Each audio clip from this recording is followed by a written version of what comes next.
Meie järgmine esineja on välja andnud raamatu, kus ta on kirjeldanud maailma muutvate tehnoloogiate väljamurret tavaellu kui uue normaalsuse algust.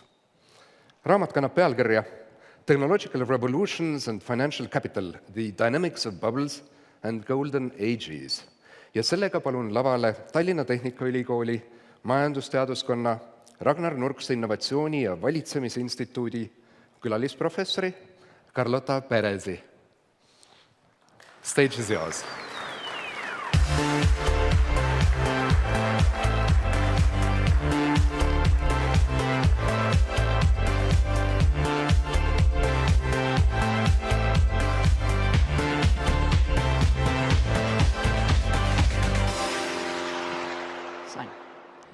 Thank you very much for inviting me for this wonderful celebration. It's really an honor to be here and also to be able to teach in TalTech, especially to teach in the institute where I teach, which is the Ragnar Nurkse Institute, where social sciences join the engineering and the scientific vocation of TalTech. The previous speakers, brilliant as they were, spoke about the future in the long term, the past in quite a long term, 100 years. I'm going to go further into the past, 200 years, but I'm only going to look into the future in the very short term, 10, 15 years. What do we need to have in that short future in order to be winners, in order to have a good life, and in order to get as many people into a creative future as we can? So I will talk then about what we can call a new educational paradigm for the digital revolution. We have had 5 technological revolutions in 250 years. It depends how you count them. There are people that say 4, people that say this is only the second one. But I have a whole history behind me of studying technological revolutions in the Schumpeterian fashion. And to us, there are 5. And the most important thing about those 5 is that each of them brings a whole set of new technologies and a different way of organizing companies, societies, etc. And it's relatively easy, once you identify them, to see what the differences are. So, which was the first one? Well, the first one was the so-called Industrial Revolution. In England, basically, it was a question of machines, factories, and canals. Canals were the internet of that time. Then we go to the next revolution, the age of steam, coal, iron, railways, and mechanization. That was also basically in the UK.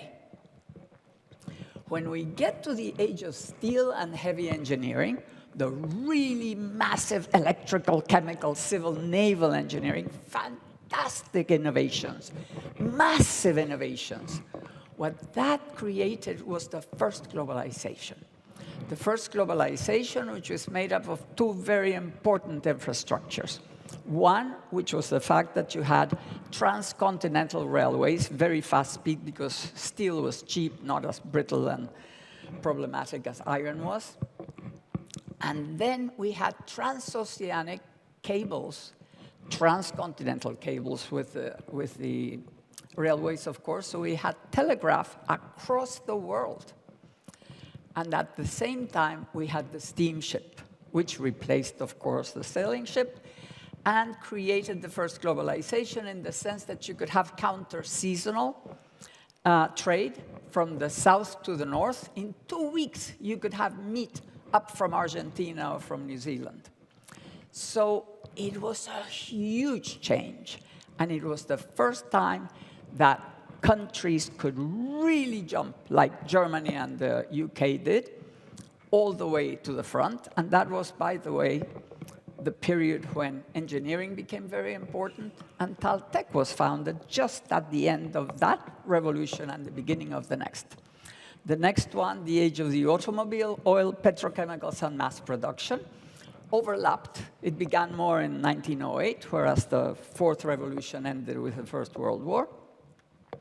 And we have the automobile, oil, petrochemicals, and mass production. Mass production meant also mass consumption, and that's the first time when the blue-collar workers become middle-income consumers in these countries, not in the third world, of course.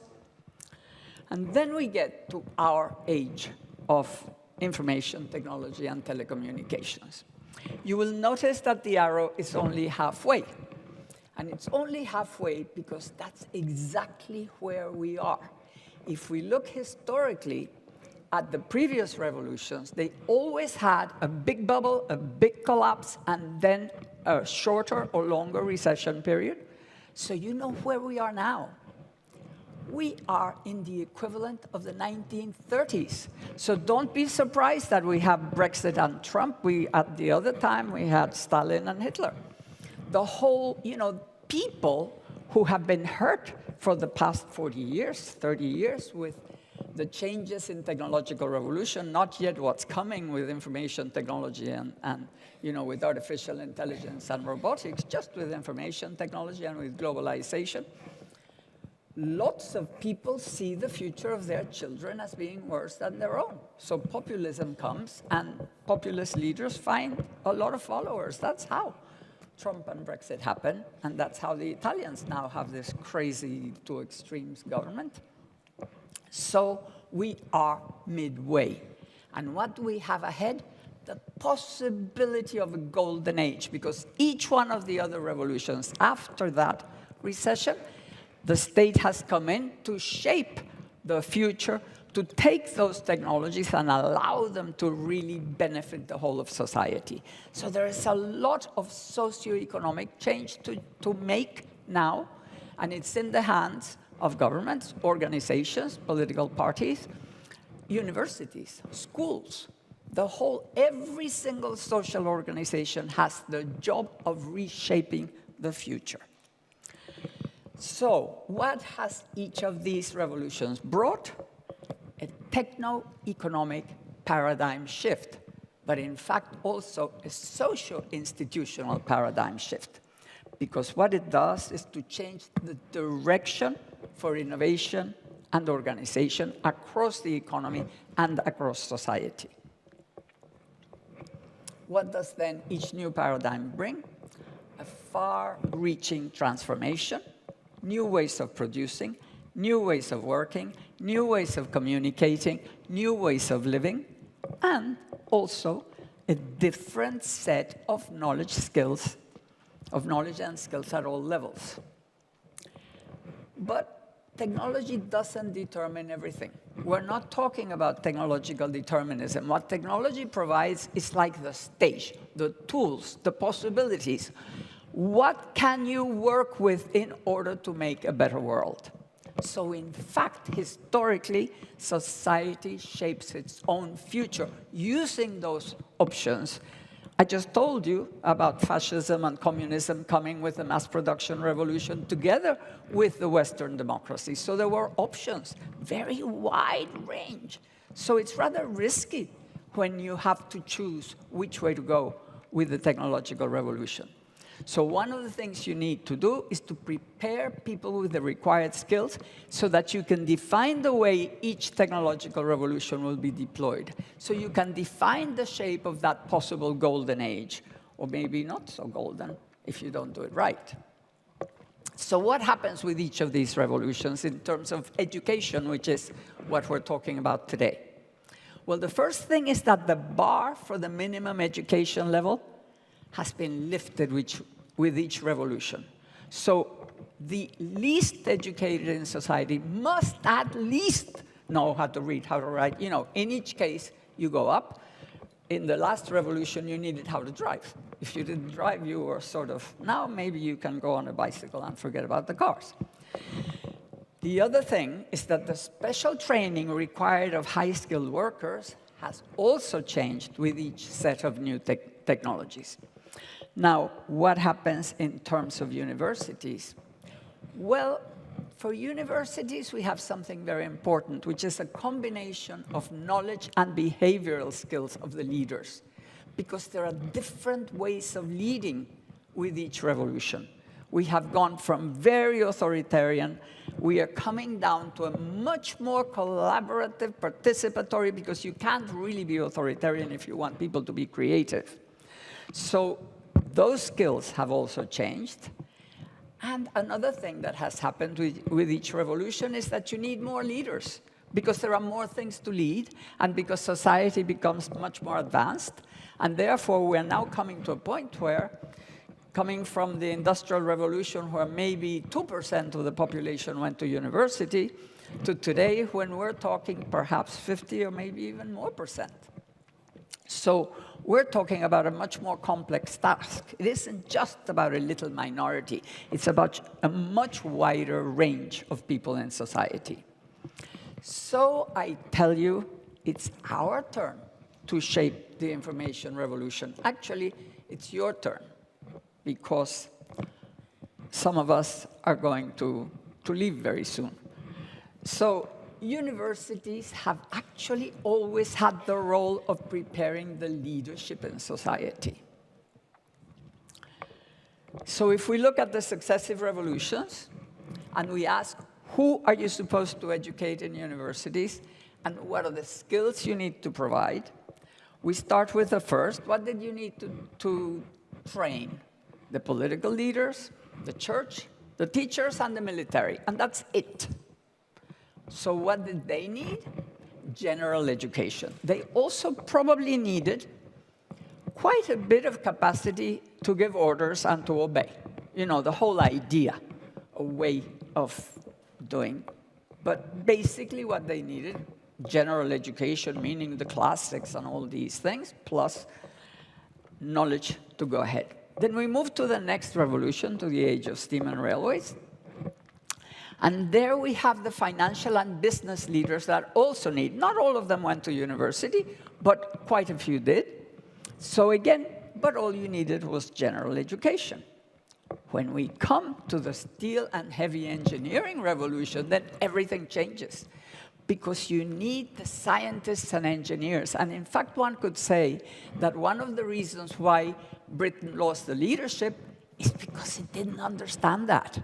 And the Germans and the US and the Swedes and everybody, the whole of Europe practically, started doing a lot of engineering and scientific training, much more than the British, who were doing their empire with their general education. So what you needed in the universities was to add to the general education the sciences and the engineering by specialized areas. Then we come to the age of oil and mass production, and we need the managers, because the new way of organizing companies, the new way of organizing business, was professional managers. So the owners came out, they were no longer the leaders. So you have professional managers, so you needed to educate them. And of course, the lawyers and all sorts of people that had to do with this very complex sort of corporate organization. So universities had to add business and management to all the rest. Of course, you never eliminate any of what you had to learn before. What you need to eliminate is the behavioral things. But the actual knowledge gets more and more and more. So now we come to our revolution, to the age of information and telecommunications. So what do we need now? We need to add to all the political leaders and the teachers and the military and the businesses and all that. We need to add the innovators, the entrepreneurs, the team leaders, and the creative members of every single organization. So we're talking about going across society with a very different set of skills. So of course, you need the business, the sciences, and engineering and all that, plus ICT, plus research, plus teamwork, and plus self-management. So we're talking about a very different set of attitudes, a different set of behaviors, not just new knowledge. Of course, we need a lot of digital training for everybody, but we also need behavioral things. You know, there was a term proposed by Humboldt in Germany centuries ago, Bildung. And that meant forming the character. You know, it was a mixture of knowledge and behavior and all that. Well, each time it has changed, but this time it's really, really deep, the type of change. You know, people who just obey, they're not so good anymore. Because we've got to work with the machines, we've got to be creative, we've got to work in teams. And we have to be able to self-manage ourselves, not only if we are self-employed, but also inside organizations. So this time, not just knowledge, but self-directed behavioral skills. So since the university is the place where you prepare people for the world, now we have a different world, the world of creative work and living. So, what do we need?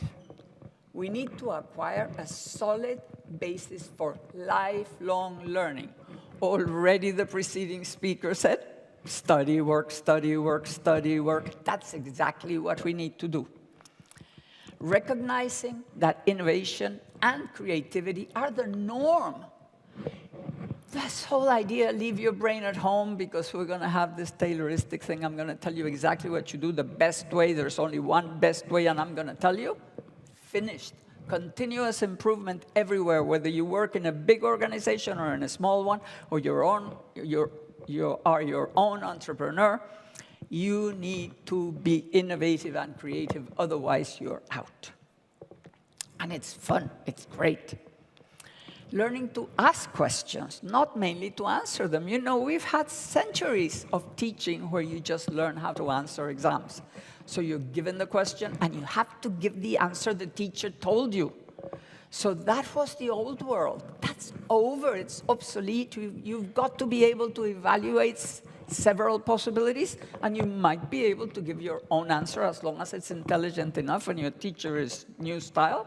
You'll probably get a chance to answer it your way. But you also need to know how to ask Google. And if you don't know how to do it, you're not going to be a very good researcher. Doing teamwork, setting goals and working by projects. We just saw this wonderful self-driving bus, which is a project done in this university by people here. Becoming autonomous, self-managed, and self-taught. This is very important. Depending on the teacher only is really no longer any good, no longer good enough. You've got to be able to teach yourself because you have to do it throughout your life. Getting used to continuous improvement and to evaluate alternatives. To have different options and to be able to tell which one could be better going forward. This is another trait that we've got to learn. And that's all that on top of computer and software skills and on top of the specific knowledge in the chosen area, whichever it is. So we're talking about something pretty serious. We're talking about preparing people for change as the new routine, however contradictory that sounds. That's what we're talking about. Learning change as a new routine. The way of being every day. So the best of possible futures requires a bold university where the university itself must change. It must be open for lifelong learning, and that means that anybody should be able to come to any class by just registering, not to get a degree, but just to get up to date on a particular subject. And that could make money for the university, and it could also be very good for the regular students, because to have 2 or 3 people who are already in the world of work makes a much livelier and much more instructive sort of situation, because you have people who can tell you what it's like when you're out there. So that's one thing that needs to be done. Offering flexibility and interdisciplinarity. I began by telling you that I was very happy that I could teach in Tallinn University, but I only come here for 3 weeks a year. And I give a whole semester in those 3 weeks for hours a day. Poor students, poor me. But that's how this university has managed to get several foreign teachers who wouldn't have been able to move to Estonia, but were more than happy to come to a very unique technology governance course that this university offers. So this possibility of having sequential semesters rather than all together is something that gives a lot of flexibility. Of course, interdisciplinarity is very important. Even that self-driving bus has a lot of people, I understand, economists and various other people involved in the things that have to do with regulation and how it works and all the rest, because that's how you have to work from now on. And you also need a strong connection to society and the world of work and the world of innovation, which TalTech also does. But it can do much, much more, because the transformation doesn't happen all at once. And of course, that means that teaching methods must also change. How about flipping the classroom? To have the class in video and you look at it at home, and then you come to discussion in class. That would make much more lively the classes. And you can also perfect the video class that people watch at home. So it's a much more powerful way of teaching, perhaps. Then to promote participation and team exercises, this is also something that becomes very important, to encourage research and project work, and to engage in continuous improvement of the teaching process, of the teaching methods, of the tools you use, and so on. So that is the challenge that's facing this generation of educators. But I'm talking about today, for the next 10 or 15 years. The students that are being trained now at the university are the ones that are going to lead and shape society in the next 10 or 15 years. So it's not for the next 60, it's for tomorrow. We've got to start doing it today. Now, I know that Estonia is already at the forefront in the use of information technology across all activities, and so is TalTech. I mean, it has played a big role in why Estonia is at the forefront today. Well, it's now time for the next leap forward. Those societies that understand and apply an adequate direction of change in education will be the best to live and work in. Let's make sure TalTech keeps the lead. Let's make the leap. Thank you.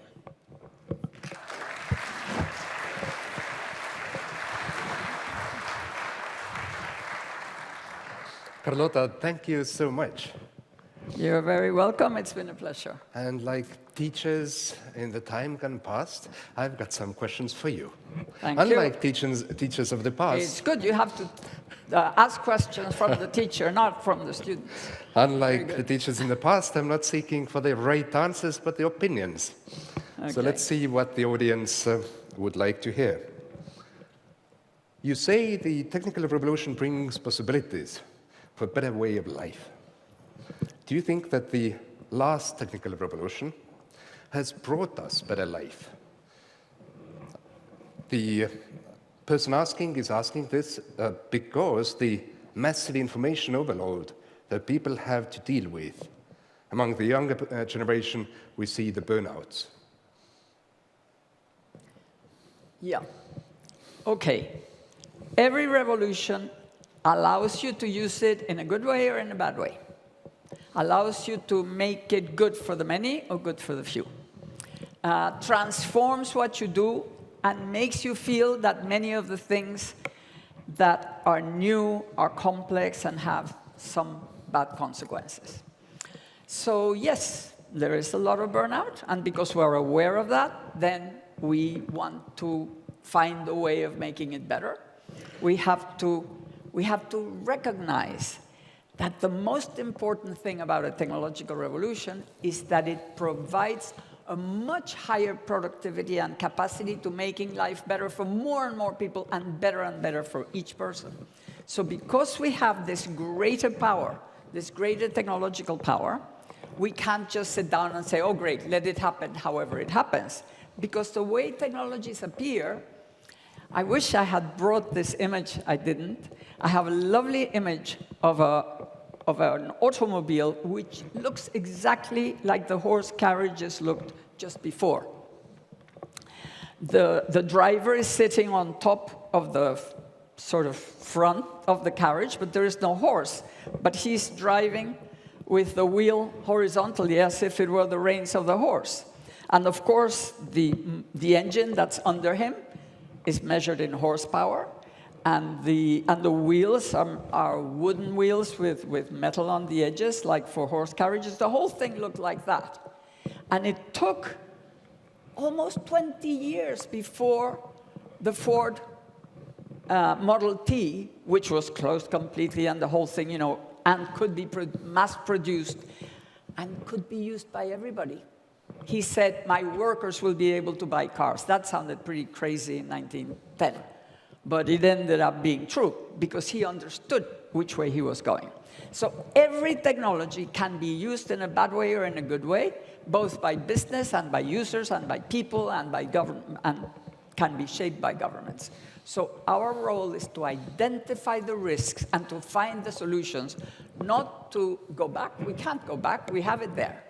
So we go forward, but we go forward the best possible way for society, the best possible way for human beings, and we need imagination. We need sometimes regulation. Sometimes we just need an understanding of the problem and finding a good solution and sharing it. When you were talking about the revolutions changing our ways of life and the world, perhaps impacting a lot of people for the good and the better, is it just an impression that they keep coming quicker and quicker, or is it just simply our inability to see the bigger picture? We see things that are close by as changing our lives quicker. Well, it's funny because every revolution has always felt for the people of the time as changing quicker. It was always like a hurricane coming through, and people always felt something is changing because, among other things, because what a revolution is a revolution. It means that the way things used to be no longer is, but you've spent 50 or 60 years with the old way, and then you have the new way that because it's, you know, the old way became a routine by the way it's over. So you go from routine to completely changed. Maybe in 30 years' time, everything that's now really fast is going to seem so routine that the next revolution is going to go much faster than ever. So in fact, it's not really much faster than in the past. However, it is fast. And it means that we need to understand it, and we need to respond to this change as a routine. This is the first time we ever get change as a routine. This is not really going to stop. And we've got to get used to this idea and to participate in it and to be part of the change. Carlota, thank you so much. Before you leave, just a moment. When you said we don't know if the age that is coming after this or even this will be truly golden or not, it's certainly up to us to make it golden. And I can make it golden for just one day. Thank you very much. Some people have called it black gold. It's not oil, it's chocolates. Thank you very much. Thank you so much. Okay.